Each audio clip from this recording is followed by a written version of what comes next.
الحمد لله وكفى وسلام على عباده الذين اصطفى أما بعد فأعوذ بالله من الشيطان الرجيم بسم الله الرحمن الرحيم من يطع الرسول فقد أطاع الله وقال تعالى قل إن كنتم تحبون الله فاتبعوني صدق الله العظيم. مقبول حضرات اساتذہ کرام، مہمانان اکرام، رفقائے بد اور سامعین باسطین، انجمن تبلیغ اسلام شعبہ مناظرے کا یہ اختتامی پروگرام منصب رسالت اور اعتراضات کی حقیقت کے موضوع پر ہفتہ ثانیہ تاریخ دارالحدیث تکانی میں منعقد ہو رہا ہے۔ موضوع کی جزئیات پر گفتگو نہ کرتے ہوئے اصل موضوع کو سمجھنے کی کوشش اصولی طور پر کرتے ہیں۔ جب آپ موضوع کے الفاظ میں غور کریں گے تو آپ کو یہ بات معلوم ہوگی کہ موضوع کے دو جز ہیں۔ پہلا جز منصب رسالت اور دوسرا جز اعتراضات کی حقیقت۔ پہلے جز کا مطلب یہ ہے کہ جس طرح اللہ رب العزت کی کتاب قرآن کریم کو تشریعی حیثیت حاصل ہے، کیا اسی طریقے سے آپ علیہ السلام کی ذات کو بھی تشریعی حیثیت حاصل ہے، یا آپ علیہ السلام کی ذات کو تشریعی حیثیت حاصل نہیں ہے؟ اس سلسلے میں دو طبقے اور دو جماعتیں پائی جاتی ہیں۔ جو طبقہ اور جو جماعت کتاب اللہ کی تشریعی حیثیت کا اقرار کرے گی وہ اس بات کا بھی اقرار کرے گی کہ آپ علیہ السلام کو تشریعی حیثیت حاصل ہے، یعنی جس طریقے سے اللہ رب العزت کی ذات حجت ہے اور اللہ رب العزت کی بات حجت ہے، اسی طریقے سے آپ علیہ السلام کی ذات کی حجت ہے، آپ علیہ السلام کی بات کی حجت ہے، حضور کا قول کی حجت ہے، حضور کا فعل کی حجت ہے، حضور کا عمل کی حجت ہے، حضور کی تقریر کی حجت ہے اور حضور کی حدیث کی حجت ہے۔ جبکہ ایک طبقہ اور ایک جماعت کتاب اللہ کی حجیت کو تو تسلیم کرتی ہے لیکن پیارے آقا صلی اللہ علیہ وسلم کی حجیت کو تسلیم نہیں کرتی ہے، اور یہ بات واضح رہے آپ علیہ السلام کی حجیت کو تسلیم نہ کرنا در حقیقت کتاب اللہ کی حجیت کو تسلیم نہ کرنا ہے۔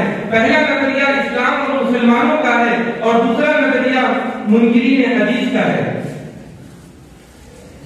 آج کا جو موضوع مناظرے کا طے پایا ہے، اس موضوع کے اندر جو احتمالات گفتگو کے ہو سکتے ہیں وہ مذاہب دو ہیں۔ منصب رسالت پر گفتگو ایک تو اس طریقے سے ہو سکتی ہے جو ملحدین اور مستشرقین کی طرف سے کی جاتی ہے کہ نبوت اور رسالت ایک شے موہوم ہے، اس کے علاوہ کوئی چیز نہیں۔ اس گفتگو کا مطلب یہ ہوگا کہ یہ گفتگو مذہب کے دائرے سے اٹھ کر اور عقل کی دنیا میں کی جائے، اور اسی موضوع کی پہلی شق میں دوسرا احتمال یہ ہے کہ منصب رسالت پر گفتگو کرنے کا مطلب یہ ہے کہ رسالت کو آپ بھی تسلیم کرتے ہیں اور رسالت کو ہم بھی تسلیم کرتے ہیں، لیکن رسالت کے حقوق کیا ہوں گے اس کی تشریح ہوگی، آپ کچھ اور کرتے ہیں اور ہم کچھ اور کرتے ہیں۔ اور یہ بات واضح ہے جس طریقے سے انسانیت حیوانیت سے بلند ایک چیز ہے، اسی طریقے سے نبوت و رسالت بھی بشریت و انسانیت سے ایک بلند چیز ہے، یعنی نبوت و رسالت اللہ رب العزت کا عطیہ اور انتخاب خداوندی ہے۔ قرآن کریم میں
تو آپ کو یہ بات معلوم ہوگی جب قدرت خداوندی نبوت و رسالت کا انتخاب کرتی ہے تو نبی رسول میں ایسے خصوصیات اور ایسے امتیازات بھی پیدا کیے جاتے ہیں جو عام افراد امت میں نہیں پائے جاتے. چنانچہ جب آپ قرآن کریم کا مطالعہ کریں گے تو آپ کو یہ بات ملے گی رسول کی تعلیم کا انتظام بھی اللہ تعالیٰ فرماتا ہے. ارشاد باری ہے اقرأ باسم ربک الذی خلق. جب آپ قرآن کریم کا مطالعہ کریں گے تو آپ کو یہ بات بھی معلوم ہوگی رسول کے علم اور زبانی یادداشت کی ذمہ داری بھی اللہ تعالیٰ لیتا ہے اور جو حصہ بھلا دیا جاتا ہے وہ بھی مشیت خداوندی کے تحت بلایا جاتا ہے. ارشاد باری ہے سنقرئک فلا تنسى الا ما شاء اللہ. جب آپ قرآن کریم کا مطالعہ کریں گے تو آپ کو یہ بات معلوم ہوگی رسول کی زبانی آسمانی کتاب کی وضاحت میں اللہ رب العزت بھی کراتا ہے. ارشاد باری ہے فإذا قرأناه فاتبع قرآنه ثم إن علينا بيانه. جب آپ قرآن کریم کا مطالعہ کریں گے تو آپ کو یہ بات معلوم ہوگی رسول کی اخلاقی ذمہ داری بھی اللہ تعالیٰ لیتا ہے. ارشاد باری ہے واخفض جناحك للمؤمنين ولا تمدن عينيك إلى ما متعنا به أزواجا منهم زهرة الحياة الدنيا. اور ایک دوسرے موقع پر ارشاد فرماتا ہے ولا تمشي في الأرض مرحا. ایک چوتھے موقع پر ارشاد فرماتا ہے واصبر نفسك مع الذين يدعون ربهم بالغداة والعشي يريدون وجهه. اور ایک پانچویں موقع پر اللہ تعالیٰ ارشاد فرماتا ہے لا تجعل يدك مغلولة إلى عنقك ولا تبسطها كل البسط فتقعد ملوما محسورا. بد اخلاقی کے ایسے دور میں بلند اخلاق کا حامل ہو جانا جہاں دنیا اپنے عروج پر پہنچنے کے بعد بھی نہیں پہنچ سکتی. یہ شان سے پہنچے رسول اکرم صلی اللہ علیہ وسلم اور دیگر انبیاء کرام کی ہوا کرتی ہے. اس کے عام افراد امت میں یہ بات نہیں پائی جاتی ہے.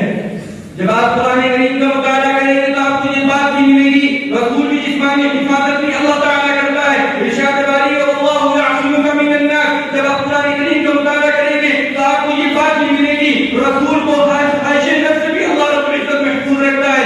ارشاد باری ہے وما ينطق عن الهوى ان هو الا وحی یوحى. اسی وجہ سے ہم امت اسلامیہ کا عقیدہ یہ ہے آپ علیہ السلام والسلام کی ذات معلوم ہے. ارے آپ علیہ السلام والسلام کی ذات ہی تک بات نہیں ہے بلکہ تمام انبیاء کرام کی ذات معلوم ہے. مناظرے کے دوران ترجمان باطل کی طرف سے یہ بات آئے گی کہ آپ علیہ السلام والسلام کی ذات معلوم نہیں ہے. ترجمان اہل حق کی ذمہ داری ہوگی اس بات کو مضبوطی سے ثابت کرنے کی کوشش کرے. جس طریقے سے آپ علیہ السلام والسلام کی ذات معلوم ہے اس طریقے سے جملہ انبیاء کرام علیہ السلام والسلام کی ذات معلوم ہے. کسی امیر اور حاکم کے بارے میں نسبت کا دعویٰ نہیں کیا جا سکتا. کسی امیر اور حاکم کے بارے میں خواہش نفس سے محدود ہونے کا دعویٰ نہیں کیا جا سکتا. جب آپ قرآن کریم کا مطالعہ کریں گے تو آپ کو یہ بات بھی ملے گی رسول کے اندر عقل سلیم اور قول فیصل کے اللہ رب العزت پیدا فرماتا ہے. ارشاد باری ہے انا انزلنا الیک الکتاب بالحق لتحکم بین الناس بما اراک اللہ. جب آپ قرآن کریم کا مطالعہ کریں گے تو آپ کو یہ بات ملے گی رسول کی ذات کو قابل اتباع کے اللہ رب العزت فرماتا ہے. ارشاد باری ہے قل ان کنتم تحبون اللہ فاتبعونی. ایک دوسرے مقام پر ارشاد فرمایا من یطع الرسول فقد اطاع اللہ. ایک تیسرے مقام پر ارشاد فرمایا لقد کان لکم فی رسول اللہ اسوۃ حسنہ. جب آپ قرآن کریم کا مطالعہ کریں گے تو آپ کو یہ بات بھی ملے گی رسول کے اندر امت سے کتنی زیادہ شفقت اور محبت کی اللہ رب العزت پیدا فرماتا ہے. ارشاد باری ہے النبی اولی بالمؤمنین من انفسہم وازواجہ امہاتہم واولو الارحام بعضهم اولى ببعض. ان آیات سے معلوم ہوتا ہے کہ آپ علیہ السلام والسلام کی ذات اور نبوت کا انتخاب کرتی نہیں ہے بلکہ اللہ رب العزت کا عطائی ہے. جس شخصیت میں ان صفات کا اجتماع ہوگا رسالت اور نبوت کے منصب پر اس کو فائز کیا جائے گا.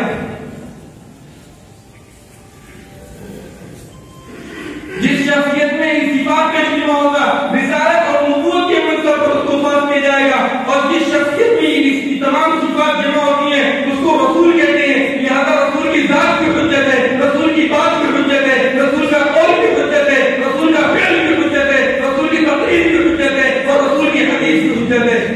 لیکن افسوس کہ امت اسلامیہ کے اندر ایک ایسا طبقہ پیدا ہوا اور ایک ایسی جماعت المدار ہوئی جو اس بات کا دعویٰ کرتی ہے کہ ہم کتاب اللہ کی تشریعی حیثیت کو تو تسلیم کرتے ہیں لیکن آپ علیہ السلام کی تشریعی حیثیت کو تسلیم نہیں کرتے بلکہ انکار حدیث کے دعوے میں پھنستے ہیں. در حقیقت انکار حدیث کا دعویٰ اللہ رب العزت کی کتاب کا دعویٰ ہے. اس لیے کہ منکرین حدیث کا یہ کہنا کہ آپ علیہ السلام محض قاصد اور ایک ڈاکیے کی حیثیت رکھتے ہیں. ہم کہتے ہیں نہیں, جب قرآن کریم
سامعین کرام، موضوع کا جو دوسرا جز ہے یعنی اعتراضات کی حقیقت، اس کے اندر بھی دو احتمال ہیں، یعنی ایک تو وہ اعتراضات اور شبہات ہیں جو مستشرقین کی طرف سے پیش کی جاتے ہیں اور ملحدین کی طرف سے پیش کی جاتے ہیں، یعنی مذہب کے دائرے سے اوپر اٹھ کر، اور دوسرے وہ اعتراضات اور شبہات ہیں جو مذہب کے دائرے میں رہ کر کی جاتے ہیں، جو انکار حدیث کے ماننے والے کرتے ہیں۔ آج کی اس گفتگو میں منکرین حدیث کی طرف سے جو در حقیقت باقی کے ترجمان کی ذمہ داری ہوگی، جن اعتراضات کو موضوع بحث بنایا جائے گا، ان میں سے پہلے جو اعتراضات ہم آپ کے سامنے پیش کرتے ہیں تاکہ مناظرے کو ما لہو و ما علیہ کے ساتھ سمجھنا آسان ہو۔ ترجمان باقی کی ذمہ داری یہ ہوگی تو اس بات کو ثابت کرے کہ آپ علیہ السلام کی حیثیت فقط ایک قاتل کی ہے، اس کے علاوہ کسی اور چیز کی نہیں۔ اسی طریقے سے ترجمان باطل کی یہ بھی ذمہ داری ہوگی کہ اس بات کو ثابت کرے کہ وحی کی صرف اور صرف ایک ہی قسم ہے، اور وحی کتاب اللہ یعنی وحی مطلوب، وحی غیر مطلوب کوئی چیز ہے ہی نہیں۔ ترجمان باطل کی یہ بھی ذمہ داری ہوگی کہ اس بات کو ثابت کرے کہ روایات کو صحیح طریقے پر محفوظ نہیں کیا گیا ہے، اور ترجمان اہل حق کی ذمہ داری ہوگی کہ اس بات کو ثابت کرنے پورے اعتماد کے ساتھ ثابت کریں کہ وحی صرف کتاب اللہ میں منحصر نہیں ہے، وحی جس طریقے سے کتاب اللہ ہے اسی طریقے سے سنت رسول اللہ ہے، اور آپ علیہ السلام کی حیثیت فقط قاصد اور رسول کی نہیں ہے بلکہ آپ علیہ السلام کی حیثیت ایک شاعر کی حیثیت ہے۔ منکرین حدیث کی طرف سے کچھ وہ روایات پیش کی جائیں گی جن میں آپ علیہ السلام نے خود اشارہ فرمایا انتم عالم بامور دنیاکم، یہ اسی طریقے سے آپ علیہ السلام نے حضرت بریرہ سے کہا اگر تم چاہو تو مجھ سے نکاح کر لو، تو یہ منکرین حدیث کہتے ہیں دیکھو تمہارے نبی خود اس بات کو کہہ رہے ہیں کہ ہماری بات تمہارے اوپر حجت نہیں ہے۔ آپ یہاں پر اس بات کو گرہ سے لگا لیں، حضور علیہ السلام کی اصل حیثیت شاعر کی ہے، حضور کی اصل حیثیت حجت ہونا ہے، لیکن جن مقامات کے اندر آپ علیہ السلام اپنی بات کا غیر واجب تسلیم ہونا ثابت کرتے ہیں، صرف ان چیزوں کو حجت نہیں مانا جائے گا اور ان چیزوں کو ذمہ میں لازم نہیں کیا جائے گا، اور جتنے شکوک و شبہات سے پیش کی جاتے ہیں تو حضور نے خود منع کیا ہے، وہاں پر خود حضور کی تصریحات موجود ہیں، حضور خود کہہ رہے ہیں یہ چیز بطور مشورے کے ہے، یہ چیز بطور الزام اور بطور امر کے نہیں ہے۔ ترجمان باطل اپنی گفتگو میں اس چیز کا بھی خیال کریں، موضوع انتہائی حساس ہے، وہ باتیں ہیں جو مذہب اسلام سے ٹکراتی ہیں اور جن کے انکار کرنے کے نتیجے میں ایک شخص دائرہ اسلام سے نکل کر کفر کی زد میں چلا جاتا ہے۔ ایسے موقع پر کلمات کا انتخاب بہت محتاط طریقے پر ہو اور اس انداز سے بات کہیں کہ منکرین حدیث کی طرف سے یہ اعتراضات کیا جاتا ہے، یا جس مذہب کی ترجمانی کرنے والے ہیں ان کا یہ اعتراضات ہے، ان کے یہ اعتراض ہے۔ میں انہی چند باتوں پر اپنی باتوں کو ختم کرنے کی کوشش کرتا ہوں۔